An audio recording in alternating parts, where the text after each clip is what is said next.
Today, we're going to talk about a really powerful shift in education. It's this idea that reframes an educator not just as a teacher in a classroom, but as something more, a digital architect. So let's dive into what it really means to build and share knowledge way beyond the traditional four walls of a school. Just think about that for a second. What if your absolute best lessons, your most brilliant explanations, what if they weren't just limited to the 30 students sitting in front of you or that 50-minute block you have on the clock?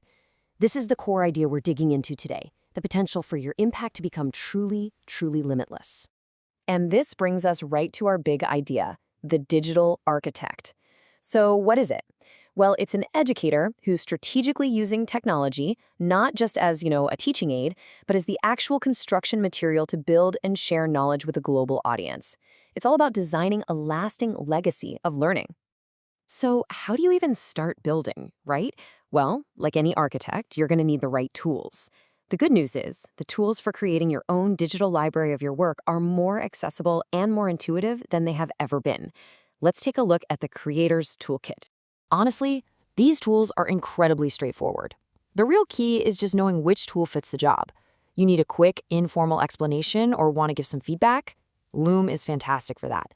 Want to reach students who prefer audio? Anchor lets you start a simple podcast for free.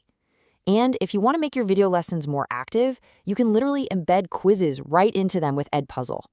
The goal here is to create shareable resources that have a life of their own. And look, this does not have to be some huge, overwhelming thing. Just imagine this simple little workflow. Once a week, you record a quick 10-minute video recapping a key concept. You upload it to your school's learning system or maybe a private YouTube playlist. And just like that, boom! Your students now have an on-demand resource for revision anytime they need it. It's a really small step that can have a huge impact. And here's the thing, the digital architect's role isn't just for teachers. Of course, a math teacher's YouTube tutorial can end up helping students all over the world. But a principal could create a weekly podcast to connect with parents and just humanize school communication. It's about extending your professional reach, no matter what your role is.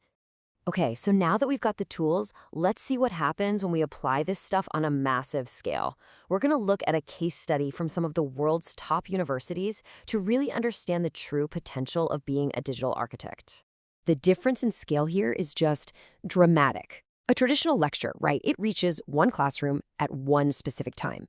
But a massive open online course, or a MOOC, that can reach the entire world. 24/7, completely on demand. The contrast is absolutely staggering.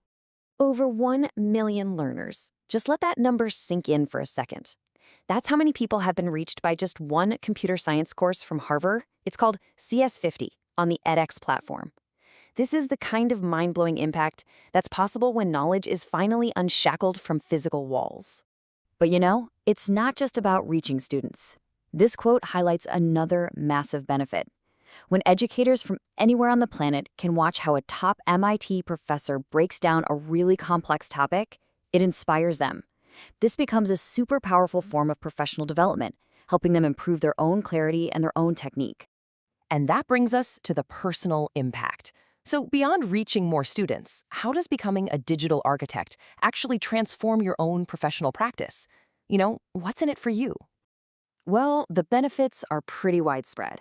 Of course, students get flexible, on-demand learning resources. But look at this. A huge chunk of the benefit goes directly to the educator. The very act of creating and sharing this content enhances your own skills and deepens your understanding, which then, in turn, benefits your school and even the global community. Just think about it for a minute. To create a clear, concise video, you have to really reflect on your subject matter and refine your teaching methods. This whole process not only improves your own pedagogical clarity, but it also helps you build a lasting professional legacy. You contribute to a more collaborative culture, and it positions you as a real innovator. Okay, so let's bring all this together. We've talked about the tools, we've seen the potential scale, and we've covered the personal benefits. So what's the actual blueprint for building this future of education? Here's the key takeaway. While individual educators can absolutely lay the bricks, a true architectural shift, well, that requires a cultural change. School leaders really need to champion this work. They need to provide the recognition, the resources, and the support for their staff to become creators and contributors on a much larger stage. And so that brings us to our final question for you. Seeing all this potential, understanding the tools, and feeling the impact it can have, what is the first brick that you are going to lay in building your digital legacy? Thanks for joining us today.